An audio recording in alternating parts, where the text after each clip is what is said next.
কোনো কিছু প্রয়োজন এই রকম যদি বোঝাতে চাই তাহলে আমরা এভাবে করে বলতে পারি আই নিড টু বাই আ বুক, অর্থাৎ আমার একটা বই কেনা প্রয়োজন। আই নিড টু বাই আ বুক, আমার একটি বই কেনা প্রয়োজন। আমার ইংরেজি শেখা প্রয়োজন। I need to learn English, I need to learn English. আমার নিয়মিত ইংরেজি প্র্যাকটিস করা প্রয়োজন।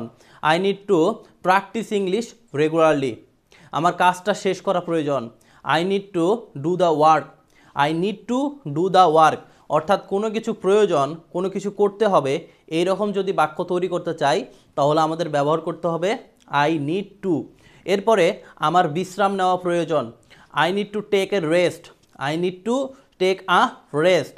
আমার মিশনটা কমপ্লিট করা প্রয়োজন।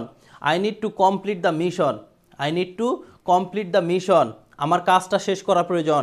I need to complete the work, আমার কাজটা শেষ করা প্রয়োজন। I need to complete the work.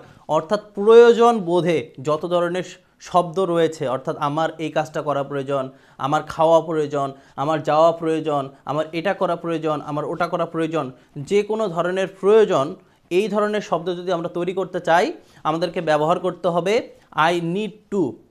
আমার যাওয়া প্রয়োজন, আই নিড টু গো। আমার খাওয়া প্রয়োজন, আই নিড টু ইট। ঠিক আছে, এভাবে করে আমরা নিড টুর মাধ্যমে প্রয়োজন এই ধরনের বাক্যগুলো তৈরি করতে পারি।